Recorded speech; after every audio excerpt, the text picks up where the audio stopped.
Roughly.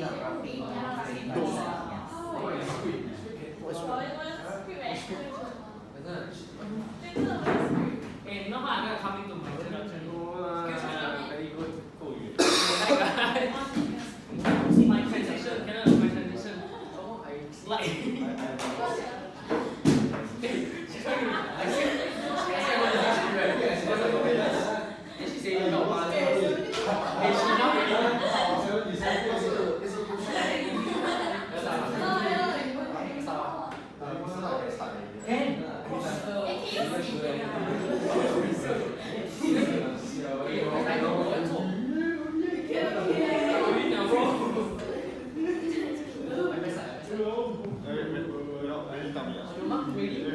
Can you all give us your attention?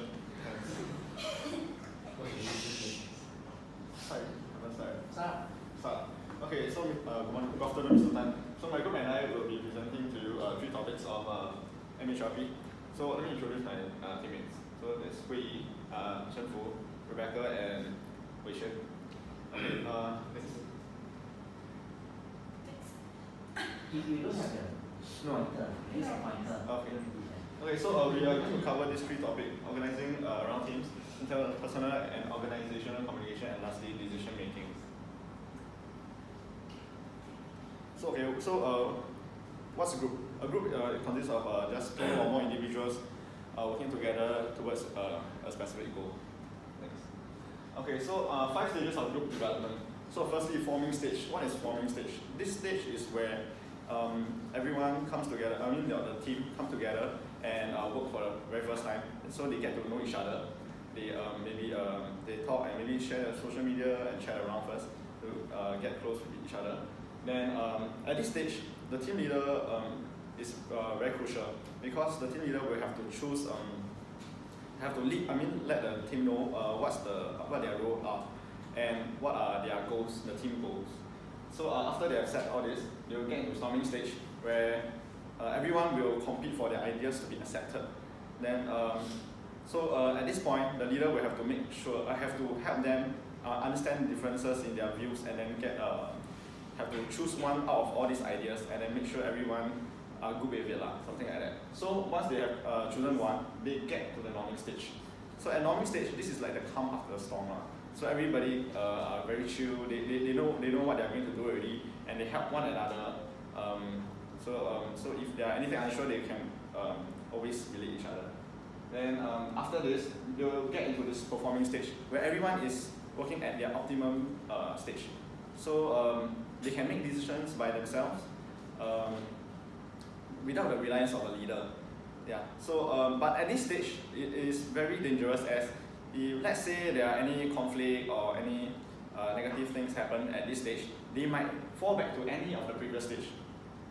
Okay. So after they have passed this forming stage, if everything goes smoothly, then we'll get into adjourning. So this is like the end of the project. So if they did well, then okay, they can celebrate. But if they don't, then maybe they can discuss together and see what went wrong, then help each other for future references. I'll now pass on my slides. Okay, so I'm going to be presenting to you about group performance and satisfaction. So here are some of the factors. So let me just go in depth on factors here. So external condition imposed on groups, meaning that examples are authority relationship, formal rules, regulation, and general layout of workspace. So basically anything that restricts or restrains the group from performing to their fullest potential is categorized under external condition imposed on groups. Next, we have group member resources. Group member resources not referring to the wealth or the money, but instead the ability, the knowledge, and the skills that the group member are able to contribute to the group.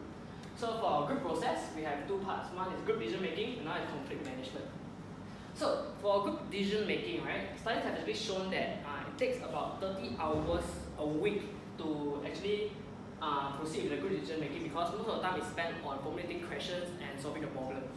Right. So why group decision over individual decision? It is because group actually generate much more complete information and knowledge, and you're also able to bring a wide perspective and experience and knowledge to the table now. So But right, also right, group decision right actually is much more reliable compared to an individual decision.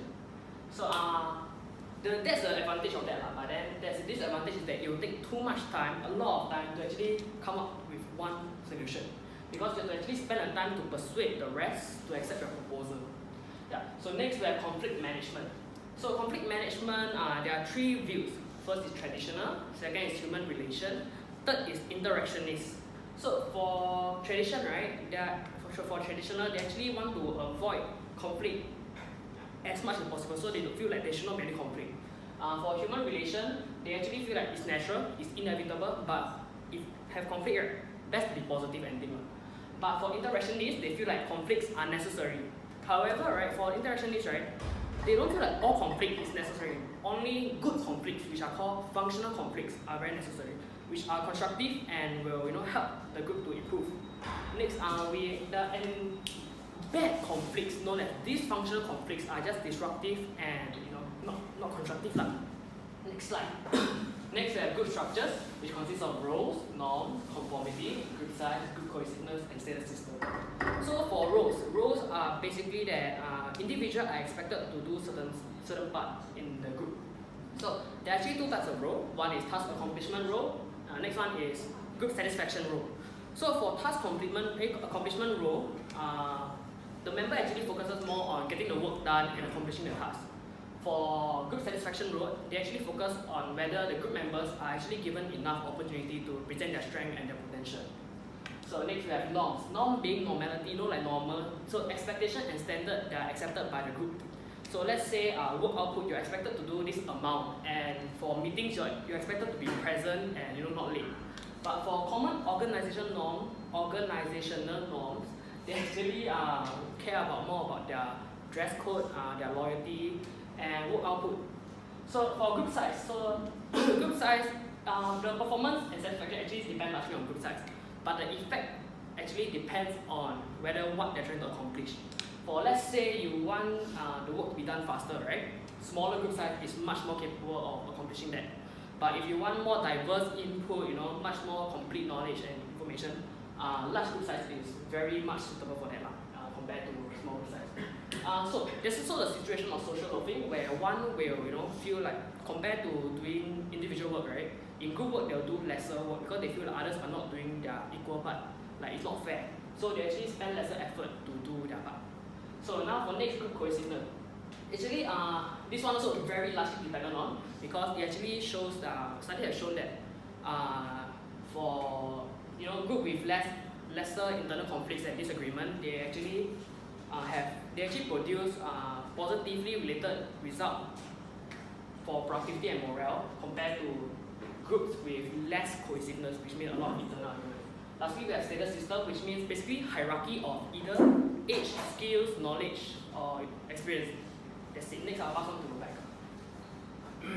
All teams define as group whose members work intensely on a specific common goal using their positive synergy, individual and mutual accountability, and complementary skills. So what should a team do to improve their team performance? On the next slide, there will be 8 suggestions a team can take to improve their performance. So let me first start off by using the acronym Get Ready to Cooperate, come learn new stuff. This refers to, firstly, setting clear goals. In order for our team to succeed, we must first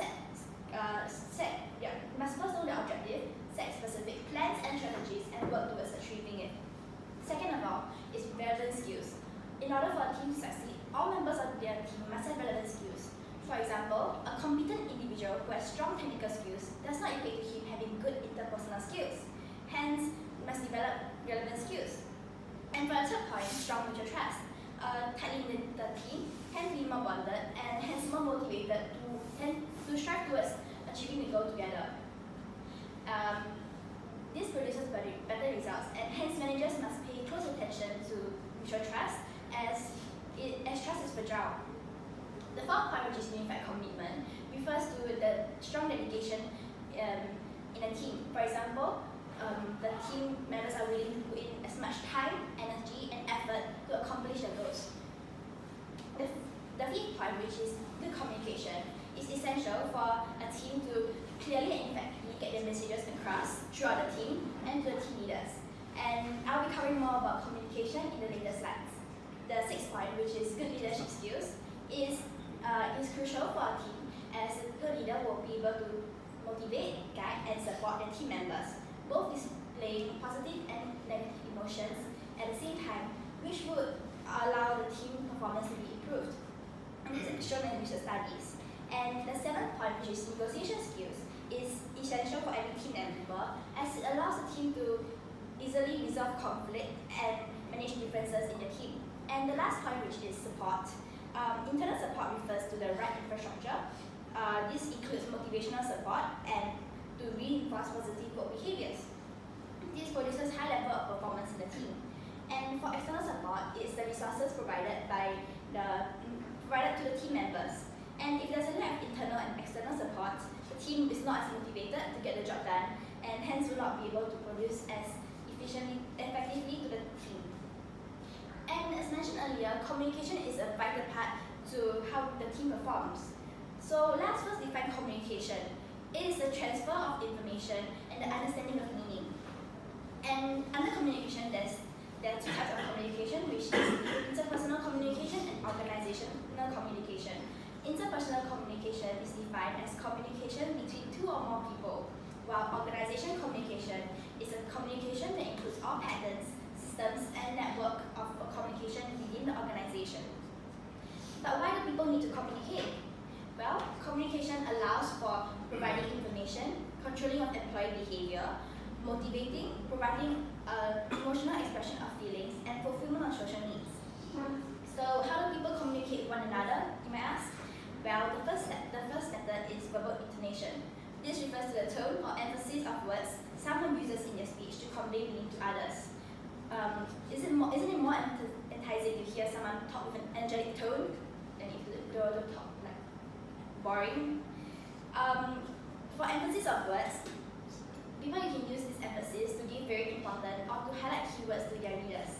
And verbal communication is unconsciously mirrored to non-verbal communication, which brings us to our second point, which is non-verbal communication.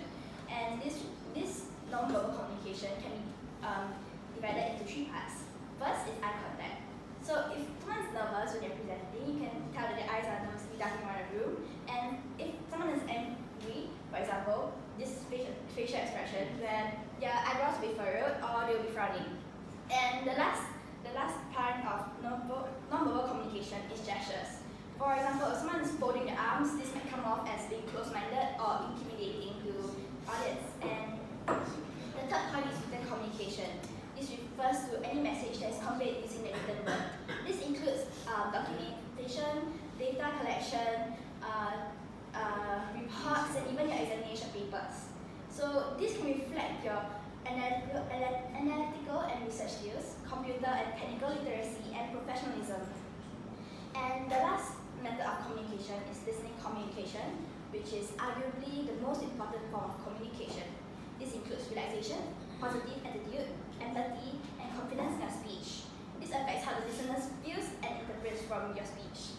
Now I'll pass my time to Wei-Xuan to talk to you about the challenges of communication. Okay, so what are some challenges of interpersonal communication? First, we got cultural barriers. So, words have different set of meaning to different people. So, age, education, and cultural background are the three main variables that affect how a person communicates. It can be due to generation gap, lack of information, but most importantly, the culture that someone was brought up in will affect how he communicates. Next, usage of jargon. It refers to overcomplicated, technical, or unfamiliar terms. For example, FIFO, FIFO in POA, it means first in, first out, but not everyone will understand. Next, emotional barriers.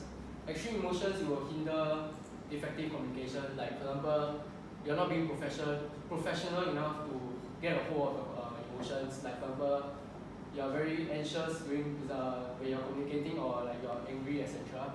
Next, physical barriers towards non-verbal communication.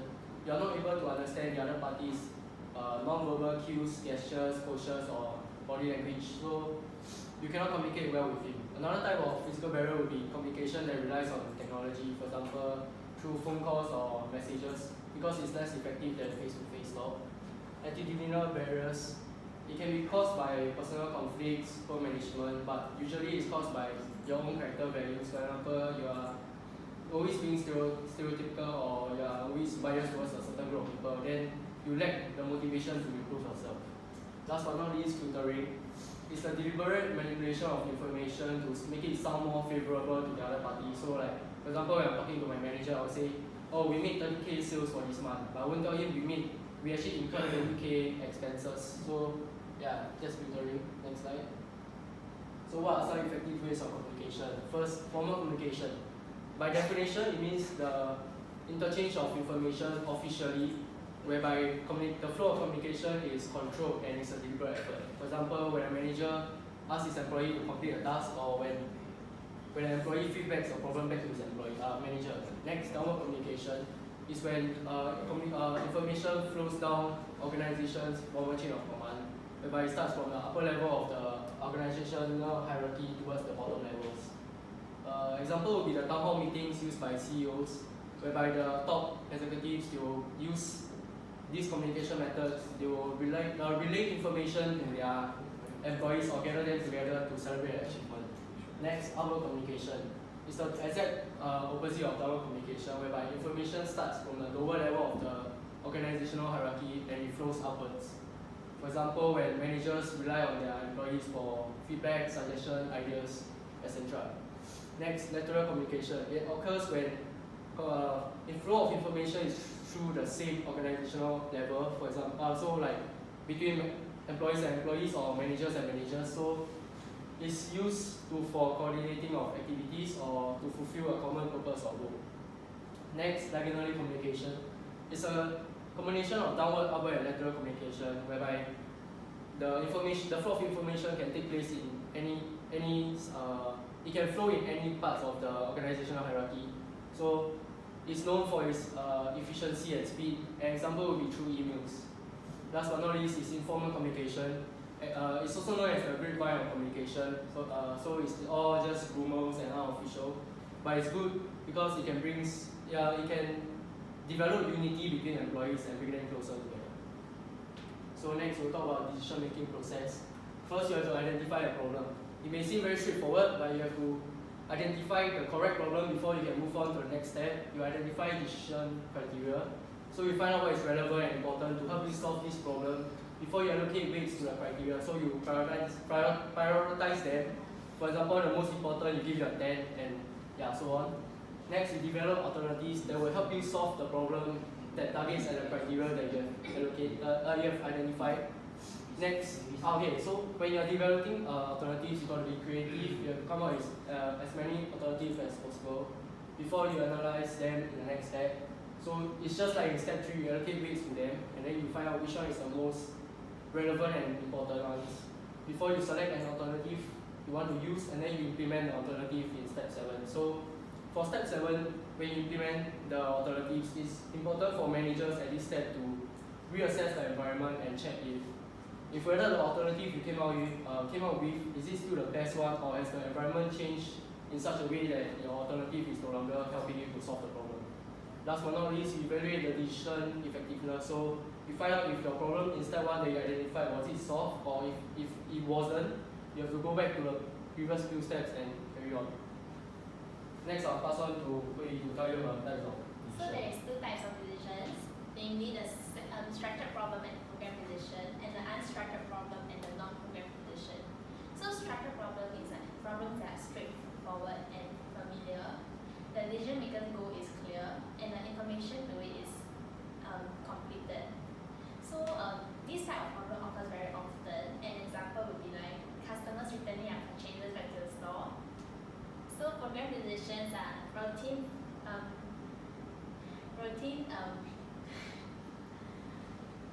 repetitive decision that is handled by a routine approach.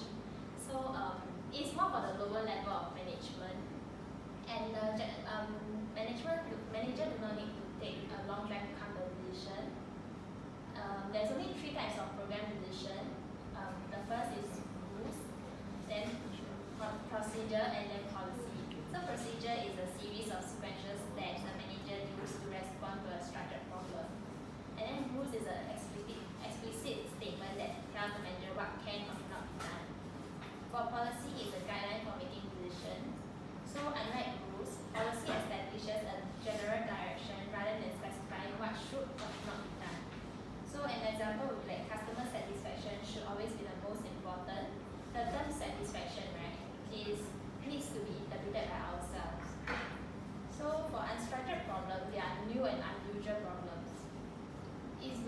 information is not completed, the manager will then have to go through a process of thinking and looking for the suitable solution for the problem faced.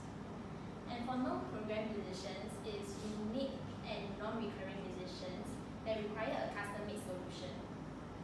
This is more for upper level manager, and they need to possess creativity and critical thinking skills to solve the problem faced. So these are some difference between the program and non-program decisions. So there's 3 types of decision-making conditions, namely certainty, risk, and uncertainty. Certainty is a situation when the manager can make accurate decisions because all the information of the outcomes are known. So this means that the manager has a perfect knowledge of the information needed to make the decision. And then this is more for structured problem and the most ideal condition among the three. Next is risk. Is a condition where the manager lacks clear, complete information. They may understand the problem and the alternatives, but have no guarantee how each solution is going to work. And for uncertainty is where information is so poor that managers do not have enough, cannot even assign the probability to the likely outcome of each solution. Manager will have to make decisions in an uncertain environment and rely heavily on creativity in solving problems.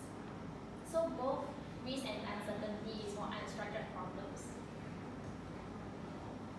Next, I'll move on to biases in decision making. I'll be talking about 6 biases, and the first one will be confirmation bias. So confirmation bias is a biasness where we focus more on information that supports our pre-existing beliefs rather than finding for more information to challenge our beliefs, making us close to new possibilities. So next is availability heuristic. It's a mental shortcut that helps us make decisions based on how easy it is for something to come to our mind. So it's like the first thing that comes to our mind. So third is anchoring. It's the tendency to stubbornly cling onto a number once we hear it and evaluate it based on other numbers that's given to us. So example is that when we purchase a used car, the first price that come to us will be the standard for the whole rest of the negotiation.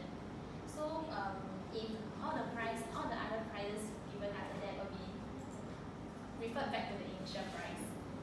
Fourthly, halo effect is the immediate judgment discrepancy. It's very similar to first impression. So for example, a company, right, when they're hiring someone, they want to hire someone that's well dressed for the interview rather than someone that's sloppily dressed. Fifth would be sunk cost fallacy. It's a tendency for people to continue pursuing an option if they have invested time, resources, or money in it, even if the option is on the verge of failing. So lastly is survivorship bias. It's the tendency for us to only focus on successful cases and ignore those that fail. So now we'll pass the time to Kenneth to conclude the whole. Okay, so to conclude what we have delivered today, we hope each and every one of you have learned something and you are equipped with skills such as dealing with problems in a group, and then challenges in communication, and lastly, making better and wiser decisions. Thank you. Any questions?